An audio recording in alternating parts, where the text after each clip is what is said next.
CM Revanth Reddy Basara చేరుకున్నారు. బాసర జ్ఞాన సరస్వతి ఆలయ అభివృద్ధి మాస్టర్ ప్లాన్ పనులకు సీఎం శంకుస్థాపన చేయనున్నారు. దాదాపు 225 కోట్లతో బాసర ఆలయాన్ని అభివృద్ధి చేయనున్నారు. ఆలయ పునః నిర్మాణంలో ఆలయ విస్తీర్ణ 3 రెట్లు పెరగనుంది. భక్తుల విశ్వాసాలను గౌరవిస్తూ శాస్త్ర ప్రకారం ఆలయ అభివృద్ధి చేయనున్నారు. ఆలయ పరిసరాల్లో ఈవీ వాహనాలను మాత్రమే వినియోగించేలా చర్యలు తీసుకోవాలన్నారు సీఎం. రాష్ట్రంలో యాదాద్రి, వేములవాడ, భద్రాచలం తరహాలో బాసర జ్ఞాన సరస్వతి దేవి కోవెల్ను రాష్ట్ర ప్రభుత్వం అభివృద్ధి చేయనుంది. ఇందులో భాగంగా నూతన గర్భాలయం, అర్ధమండపం, అనివేటి మండప నిర్మాణాలను కృష్ణశిలలతో చేపట్టనున్నారు. ఆలయ ప్రాంగణాన్ని ప్రస్తుతం ఉన్నదానికంటే 2.5 రెట్లు పెంచనున్నారు. నలువైపులా రాజగోపురాలతో ద్వారాలను నిర్మిస్తారు. ఉత్తరం వైపు 9 అంతస్తులతో, మిగిలిన 3 దిక్కుల్లో 7 అంతస్తులతో రాజగోపురాలు నిర్మాణం కానున్నాయి. ఆలయానికి నలుదిక్కులా దాదాపు 33 అడుగుల వెడల్పుతో 4 మాడవీధులు నిర్మించనున్నారు. సుమారు 7,000 అడుగులతో దాదాపు 6,000 మంది భక్తులకు అనువుగా క్యూ కాంప్లెక్స్, టాయిలెట్లు, ఫుడ్ స్టాల్స్ ఇలా అన్ని వస్తువులు సమకూర్చనున్నారు. ఇవే కాక దాదాపు 200 మంది ఒకేసారి కూర్చుని ధ్యానం చేసుకునేలా ధ్యాన మందిరం నిర్మించనున్నారు. ప్రస్తుతం ఇరుకుగా ఉన్న ప్రసాద పంపిణీ కేంద్రం స్థానంలో 20,000 అడుగుల విస్తీర్ణంలో ప్రసాద పంపిణీ కేంద్రం, నూతన వంటశాల, భోజనశాలలను నిర్మించనున్నారు.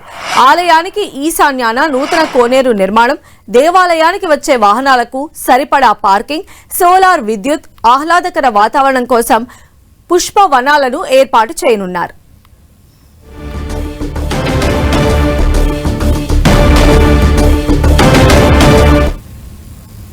బాసర ఆలయ అభివృద్ధికి సంబంధించి ఈ రోజు సీఎం రేవంత్ రెడ్డి అక్కడే ఉన్నారు. అభివృద్ధి పనులకు సంబంధించి అక్కడ అధికారులతో ఆయన గైడ్ ఇవ్వబోతూ ఉన్నారు. మరిన్ని అప్డేట్స్ కూడా తెలుసుకునే ప్రయత్నం చేద్దాం.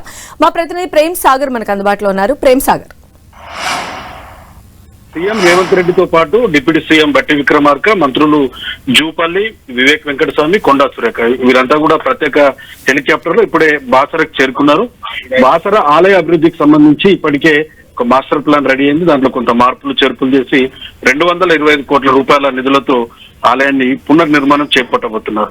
భక్తుల విశ్వాసాలకు పెద్దపీట వేస్తూ బాసర ఆలయ అభివృద్ధి పనులు ముందుకు తీసుకెళ్లబోతున్నారు. సో ప్రధానంగా అందులో చాలా ఇష్యూస్ ఉన్నాయి. ఇప్పుడున్న ఆలయానికి దాదాపు 2 నుంచి 3 రెట్లు ఎక్కువగా అమ్మవారి ఆలయ ప్రెమిసెస్, ఆ క్షేత్రం అంతా కూడా పెంచే విధంగా కొంత డెవలప్ చేస్తున్న పరిస్థితి ఉంది. రాష్ట్రంలో చాలా ప్రముఖమైన ఆలయాలు యాదాద్రి గాని, వేములవాడ, భద్రాచలం లాంటి ఆలయాల అభివృద్ధికి ప్రభుత్వం ఏ విధంగానైతే నిధులు కేటాయించి ముందుకెళ్తుందో బాసర క్షేత్రాన్ని కూడా అదే విధంగా ముందుకు తీసుకెళ్తుంది.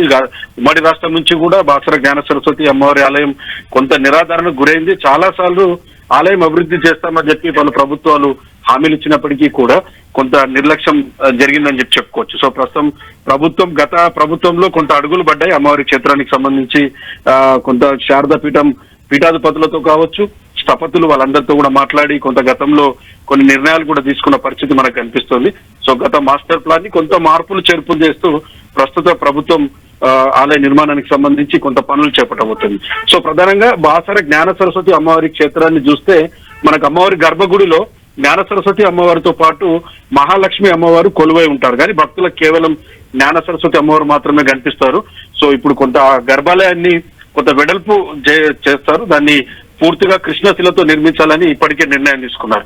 సో మొత్తానికి బాసర క్షేత్రం మొత్తం కూడా 3 అమ్మవార్ల నిలయంగా ఉంటుంది. పైన ఈ లోపల గర్భగుడిలో సరస్వతి అమ్మవారు, మహాలక్ష్మి అమ్మవారు ఉంటే కొంత పైన భాగంలో మహాకాళి అమ్మవారు ఉంటుంది. సో 3 అమ్మవార్లని ఒకేసారి భక్తులు ఒకవేళ గర్భగుడిలోకి వెళ్తే 3ని కూడా ఒకేసారి దర్శనం చేసుకునే విధంగా కొంత ప్లానింగ్ చేస్తున్నట్టు మనకు తెలుస్తుంది. సో ఇదంతా కూడా అమ్మవారికి సంబంధించిన గర్భాలయము, అర్ధమండపము, అనివేటి మండపాలు ఇవన్నీ కూడా కృష్ణశిలతో నిర్మించాలని ఇప్పటికే శారదా పీఠానికి సంబంధించిన అక్కడ నిపుణులు కావచ్చు, అక్కడ ఆగమ శాస్త్రానికి సంబంధించిన వాళ్ళంతా కూడా సూచించారు. సో దాని ప్రకారమే ముందుకెళ్తూ ఇదంతా కూడా కృష్ణశిలతో నిర్మించాలని చెప్పేసి ఒక నిర్ణయం జరిగింది. ప్రేమ్ సాగర్, అయితే ఈ టెంపుల్ నిర్మాణం అంటే శంకుస్థాపన ఈ రోజు జరుగుతుంది కాబట్టి త్వరగానే నిర్మాణ పనులను కూడా చేపట్టే అవకాశం ఉంటుందా? ఆ టైంలో మరి సరస్వతి దేవికి సంబంధించి పూజకి సంబంధించినటువంటి ఇలాంటి క్రతువుల పైన కూడా ఈ రోజు మాట్లాడేటువంటి ఆస్కారం ఎంతవరకు ఉంటుంది? ఖచ్చితంగా అమ్మవారి క్షేత్రానికి సంబంధించి శారదా పీఠానికి సంబంధించిన వాళ్ళు ఇప్పటికే సూచనలు చేశారు. అమ్మవారి గర్భగుడిని ప్రస్తుతం కంప్లీట్ గా మూసివేసి అమ్మవారి దర్శనాలన్నీ కూడా క్లోజ్ చేసిన తర్వాతనే ఆలయానికి సంబంధించిన మొత్తం పనులన్నీ ప్రారంభించాలని చెప్పారు. కేవలం పూజారులు మాత్రమే అమ్మవారికి సంబంధించిన అభిషేకాలు, అర్చనలు, మిగతా కుంకుమార్చన లాంటి పూజలు మాత్రమే, పూజారి మాత్రమే లోపలికి వెళ్ళి అక్కడ పూజలు నిర్వహించాల్సి ఉంటుంది. మిగతా భక్తుల కోసం రెగ్యులర్ గా వచ్చే అక్షరాభ్యాసాల కోసం ఎవరైతే వస్తారో కుంకుమార్చనల కోసం వాళ్ళ కోసము 100 రూపాయల అక్షరాభ్యాస మండపం ఉంది. అప్పుడు ప్రస్తుతం అక్కడ అక్షరాభ్యాసాలు జరుగుతున్నాయి. చాలా విశాలమైన ప్రాంగణం అది. సో అక్కడ అమ్మవారికి సంబంధించిన దర్శనము, అక్షరాభ్యాసాలు, మిగతా ఈ సంత అంతా కూడా ఏదైతే రోజు ఆలయాల్లో జరుగుతుందో అదంతా కూడా అక్కడ నిర్వహించే విధంగా కొంత ఏర్పాట్లు చేస్తున్నారు. సో అది ముందు నుంచి అనుకున్నారే, కానీ అమ్మవారికి సంబంధించిన దర్శనాలు మాత్రం టెంపుల్ పూర్తయ్యే వరకు ఉండకపోవచ్చు. ఎందుకంటే చాలా ప్రస్తుతం కంజెస్టెడ్ గా ఉంది. ఒకవేళ ఆ చుట్టుపక్కల ఉన్న ప్రాకారం గాని ఆ రాజగోపురాలను కానీ తొలగిస్తే అక్కడ ఈ డెవలప్మెంట్ యాక్టివిటీస్ కి భక్తులు వెళ్తే కొంత ఏమైనా ఇబ్బంది కలిగే అవకాశం ఉంటుంది, ప్రమాదం జరిగే అవకాశం ఉంటుంది. అమ్మవారి ఆలయానికి వెనుక వైపు వ్యాస గృహ ఉంది, అక్కడ కొంత రాళ్లతో ఉన్న కొంత స్ట్రక్చర్ ఉంది కాబట్టి కొంత ఇబ్బంది కలుగుతుందని ఈ 1000 రూపాయల అక్షరాభ్యాస మండపం, 100 రూపాయల అక్షరాభ్యాస మండపం ఏదైతుందో అక్కడనే పూర్తిగా అమ్మవారికి సంబంధించిన ప్రతిదీ కూడా పూజలు కానీ అక్షరాభ్యాసాలు జరిగే అవకాశం మనకు కనిపిస్తుంది.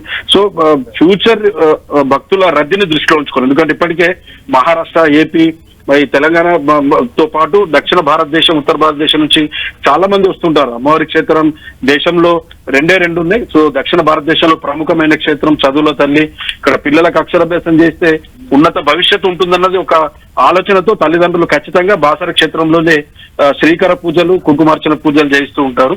సో అందుకనే కొంచెం భవిష్యత్తు తరాలను దృష్టిలో ఉంచుకొని, భవిష్యత్తు రద్దీని దృష్టిలో ఉంచుకొని ఈ ఆలయానికి సంబంధించిన అభివృద్ధి జరగబోతున్నట్టు కూడా మనకు తెలుస్తుంది.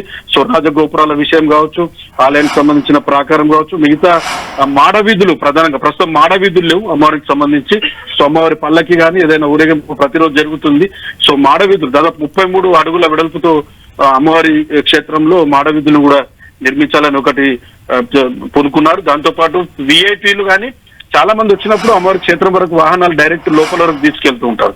సో కొత్తగా నిర్మాణం జరిగే స్ట్రక్చర్ లో ఎవరు కూడా ఎంత పెద్ద విఐపీ అయినా కూడా ఆ క్షేత్రానికి బయటనే పార్కింగ్ చేసి అక్కడి నుంచి బ్యాటరీ వెహికల్స్ లో మాత్రమే అమ్మవారి ఆలయానికి చేరుకోవాలనే విధంగా కొంత ఈవీ వెహికల్స్ సిస్టాన్ని కూడా డెవలప్ చేస్తున్నారు. విశాలమైన పార్కింగ్ కూడా దానికోసం చాలా చేస్తున్నారు. ఎందుకంటే అమ్మవారికి చాలా అసెట్స్ ఉన్నాయి, ల్యాండ్స్ డెవలప్మెంట్ చేసే విధంగా కూడా కొంత చర్యలు ఉంటాయని చెప్పేసి చెప్తున్నారు. అక్కడ మొత్తం కూడా సోలార్ సిస్టమ్ విధంగానే పార్కింగ్ అంతా కూడా ఏర్పాటు చేస్తున్న పరిస్థితి కనిపిస్తుంది. క్యూ కాంప్లెక్స్ లో కావచ్చు, టాయిలెట్స్, ఫుడ్ స్టాల్స్, ఇవన్నీ కూడా వసతులు ప్రస్తుతం కొన్ని.